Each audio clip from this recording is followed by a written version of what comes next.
नमस्कार, मी श्वेता अंकले. तरुण भारतच्या न्यूज बुलेटिनमध्ये आपल्या सर्वांचे स्वागत. आता पाहूया ठळक घडामोडी. बेळगावात आज मंगळवारी पहाटे बेकायदा मालमत्ता बाळगल्याच्या आरोपावरून बेळगाव जिल्ह्यामध्ये 3 ठिकाणी भ्रष्ट अधिकाऱ्यांच्या घरांवर लोकायुक्त अधिकाऱ्यांनी धाड टाकली आहे. या धाडींमुळे बेळगाव शहरात एकच खळबळ उडाली.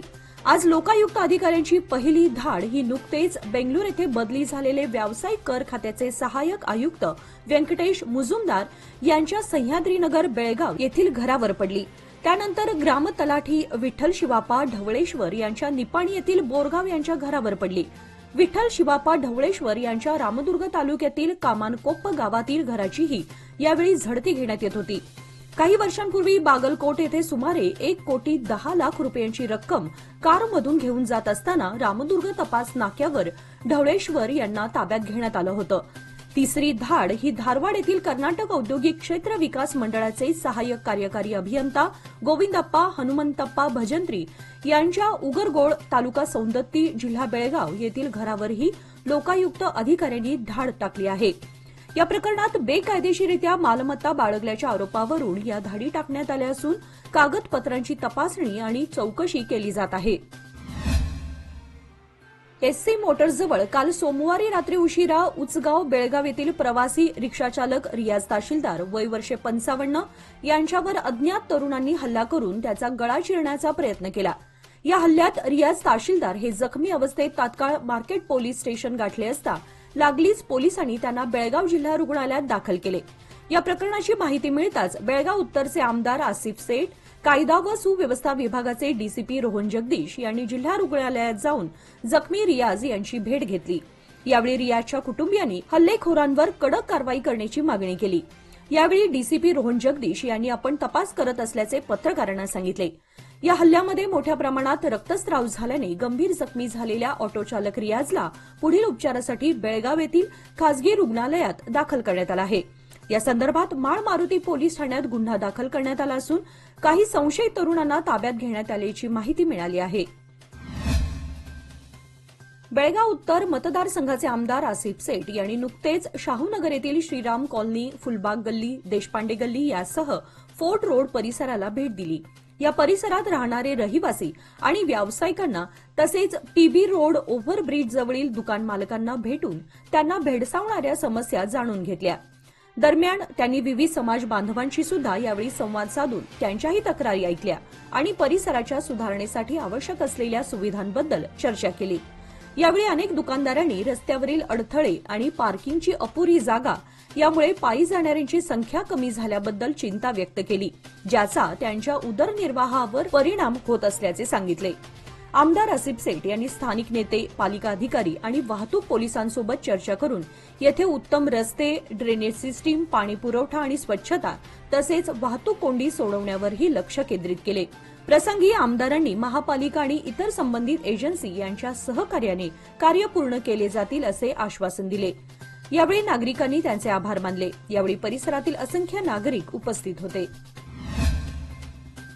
बेळगावात प्लास्टिक बंदी असतानाही 40 मायक्रॉनपेक्षा कमी जाडीच्या प्लास्टिक पिशव्या शहरातील दुकानातून विकल्या जात असल्याचं निदर्शनास आल्यानं मनपाच्या आरोग्य विभागाने धडक कारवाई राबवत शहरातील विविध भागांमध्ये तपासणी करून 250 किलो प्लास्टिक जप्त करत 12 दुकानदारांकडून 5,500 रुपयाचा दंड वसूल केलाय. सोमवारी सकाळी टेंगिनकेरा गल्ली, रविवार पेठ, मेनसे गल्ली, पांगुळ गल्ली यासारख्या प्रमुख भागांमध्ये प्लास्टिक पिशव्या विकल्या जात असल्याची माहिती मिळाल्यानंतर महापालिकेच्या कर्मचाऱ्यांनी दुकाने तपासली. या कारवाईला महापालिकेच्या आरोग्य विभागाने गंभीरतेने घेत शहरातील प्लास्टिक बंदी मोहीम तीव्र केली आहे. महापालिका आयुक्त शुभा बी यांच्या आदेशानुसार सदर कारवाई करण्यात आली. या मोहिमेनंतर अधिकाऱ्यांना पुन्हा एकदा प्लास्टिक बंदीच्या अंमलबजावणीसाठी कडक सूचना करण्यात आल्या आहेत.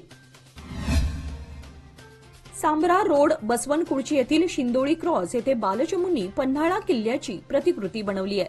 नगरसेवक बसवराज मोदगेकर यांनी छत्रपती शिवाजी महाराज यांच्या मूर्तीला पुष्पहार घालून उद्घाटन केले व समाजसेवक परशुराम बेडका यांनी पूजा केली. यावेळी बालचमूंनी जय भवानी, जय शिवाजी यांच्या घोषणा दिल्याने परिसर दणाणून गेला. याप्रसंगी राजशेखर हिरेमठ, महादेव अस्की, जगदीश पाटील, अजय मुदकेकर, प्रशांत पाटील यांच्यासह गल्लीतील नागरिक व शिवप्रेमी उपस्थित होते. अभय शरण मुदगेकर यांनी यावेळी किल्ल्याची माहिती उपस्थितांना करून दिली. उपस्थित पाहुण्यांनी आपले मनोगत व्यक्त करत किल्ला बनवलेल्या बालचमूंची प्रशंसा केली.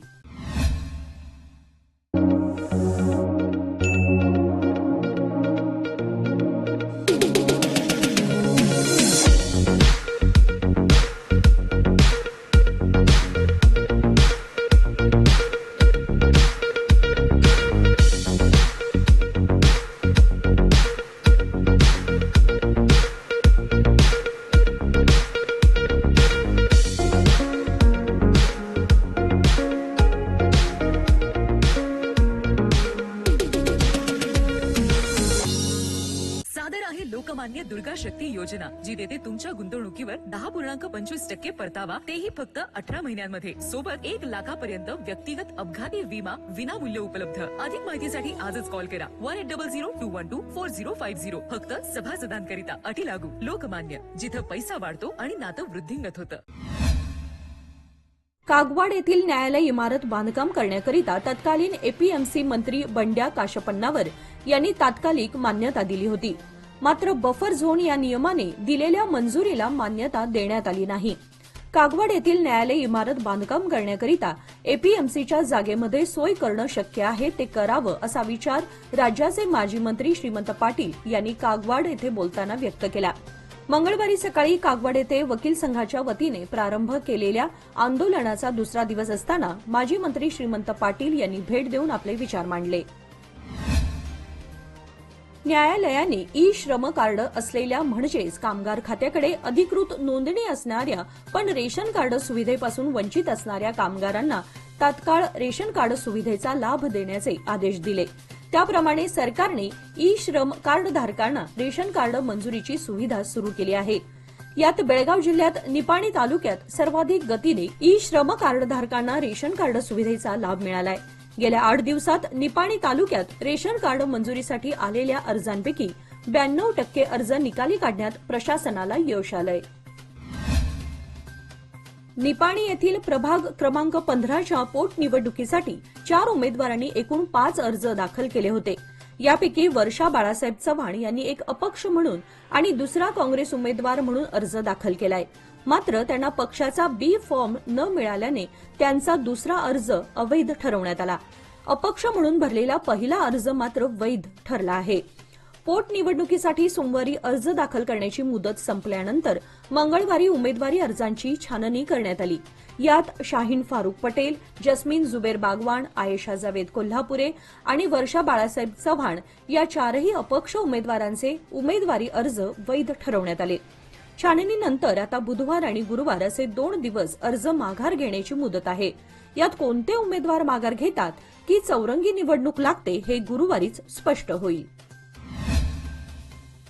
संकेश्वर नगर परिषदेच्या प्रभाग क्रमांक 21च्या पोटनिवडणुकीसाठी 9 उमेदवारी अर्ज दाखल झालेत. मंगळवार दिनांक 12 रोजी छाननी प्रक्रियेत 3 अर्ज अवैध ठरवण्यात आले असून 6 उमेदवारी वैध ठरली आहे. सध्या लढतीचे चित्र स्पष्ट असलं तरी अर्ज माघार घेतल्यानंतर हे चित्र अधिक स्पष्ट होणार आहे. विक्रम परशुराम कर्णिंग यांनी राष्ट्रीय काँग्रेस पक्षातून बी फॉर्म दिला नसल्यामुळे त्यांचा पक्षाच्या वतीने दाखल केलेला उमेदवारी अर्ज अवैध ठरवण्यात आला. भारतीय जनता पक्षाच्या वतीने गंगाराम गणपती भुसगोळ व रवींद्र ईश्वर कांबळे उर्फ कर्णिंग यांनी बी फॉर्म दिला नसल्यामुळे पक्षाच्या वतीने दाखल केलेली उमेदवारी अर्ज अवैध ठरवण्यात आली आहे. चिकोडी उपविभागात व तालुक्यात विजेची थकबाकी वाढली असल्यामुळे व सदर वीज बिले भरण्यास सरकारी कार्यालयातून प्रतिसाद मिळत नसल्याने थेट आरोग्य, न्यायालय व पोलीस स्टेशन अशा आवश्यक ठिकाणी वगळता इतर सरकारी सर्व कार्यालयातील वीज कनेक्शन तोडण्याची कठोर कारवाई हेस्कॉमच्या वतीने करण्यात येत आहे. गेल्या 2 दिवसांपासून ही कारवाई करण्यात येत आहे. परिणामी तालुक्यातील अनेक सरकारी कार्यालयांची वीज जोडणी तोडण्यात आल्यामुळे कामे ठप्प आहेत. यामुळे सार्वजनिकांची मात्र मोठी अडचण होत आहे. बहुतांश करून सरकारी शाळा, हायस्कूल, गव्हर्नमेंट कॉलेज, नगरसभा, नगरपालिका यांची वीज बिले अधिक थकीत असल्यामुळे त्यांचे वीज कनेक्शन तोडण्याचे काम करण्यात येत आहे.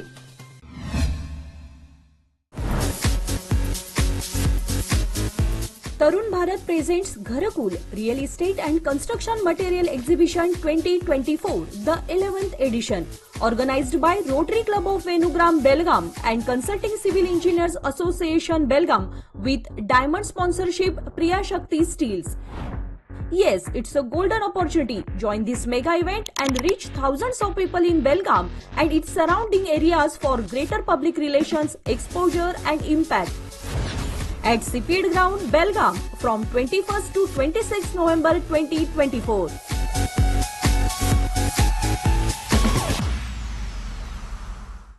लोकमान्य सादर करीत आहे दुर्गा शक्ती योजना, जी देते तुमच्या गुंतवणुकीवर सर्वोत्तम व्याजदर 10.25% व खास महिलांकरिता 0.50% अधिक परतावा.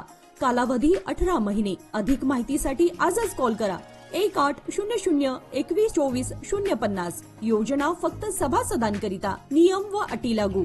लोकमान्य, जिथं पैसा वाढतो आणि नातं वृद्धिंगत होतं. गेले 15 दिवस जळगाव, चापगाव, कारलगा, हडलगा भागामध्ये हत्तींनी धुमाकूळ घालून भात पिकाचं प्रचंड नुकसान केलं होतं. नागरगाळी वनक्षेत्रात दांडेली जंगलातून 9 हत्तींचा मोठा कळप मडवाळ येथे रविवारी दुपारी दाखल झालाय. या हत्तींच्या कळपाने मडवाळ परिसरातील शेतातील भात पिकाचं प्रचंड नुकसान या हत्तींच्या कळपानं केलंय. ऐन सुगीच्या वेळीच हत्तींच्या धुमाकुळामुळे शेतकरी हतबल आणि भयभीत झाले. हत्तीच्या भीतीमुळे कापणीला आलेल्या भाताची कापणी करायला शेतकरी घाबरतायत. त्यामुळे शेतकऱ्यांचं मोठं नुकसान होत आहे. हत्तींचा बंदोबस्त करण्यात अपयशी ठरलेल्या वन खात्याबद्दल तालुक्यातील शेतकऱ्यातून तीव्र संताप व्यक्त होतोय. अमेरिकेचे भावी राष्ट्राध्यक्ष डोनाल्ड ट्रम्प यांनी अमेरिकेच्या संरक्षण सल्लागारपदी भारताचे समर्थक म्हणून ओळखले जाणारे माईक वॉल्झ यांची नियुक्ती केली आहे. वॉल्झ हे चीन विरोधक गणले जातात. वॉल्झ हे निवृत्ती सैनिकी उच्च अधिकारी असून भारत समर्थक गटाचे प्रमुख होते. त्यांच्या नियुक्तीमुळे भारत आणि अमेरिका यांच्यातील आर्थिक आणि सामाजिक संबंध अधिकच दृढ होण्याची शक्यता व्यक्त केली जात आहे. अमेरिकेने भारताशी आर्थिक आणि संरक्षण क्षेत्रातील भागीदारी अधिक बळकट करावी असा वॉल्झ यांचा आग्रह आहे. ईडीने बांगलादेशी घुसखोरीशी संबंधित मनी लॉन्ड्रिंग प्रकरणी मंगळवारी पश्चिम बंगाल आणि झारखंडमधील अनेक ठिकाणी छापे टाकले आहेत. दोन्ही राज्यांच्या 15 ठिकाणी छापे टाकत ईडीने महत्वपूर्ण दस्तऐवज जप्त केले आहेत. ईडीने सप्टेंबर महिन्यात पीएमएलए अंतर्गत एक गुन्हा नोंदवला होता. यात झारखंडमध्ये बांगलादेशी महिलांच्या घुसखोरीच्या चौकशी दरम्यान काळ्या धनाचा खुलासा झाला होता. झारखंडमध्ये बांगलादेशींची मोठ्या प्रमाणात घुसखोरी होत असल्याचा आरोप सातत्याने केला जातोय. या पार्श्वभूमीवर ईडीने केलेल्या कारवाईला विशेष महत्व प्राप्त झालंय. याचबरोबर आजचे बातमीपत्र इथे संपले. अधिक माहिती आणि ताज्या घडामोडींसाठी पाहत रहा तरुण भारत न्यूज चॅनल. तसेच आमच्या चॅनलला लाईक, शेअर आणि सबस्क्राईब करायला विसरू नका. आणि विश्वासार्ह बातम्यांसाठी दररोज वाचा दैनिक तरुण भारत. धन्यवाद.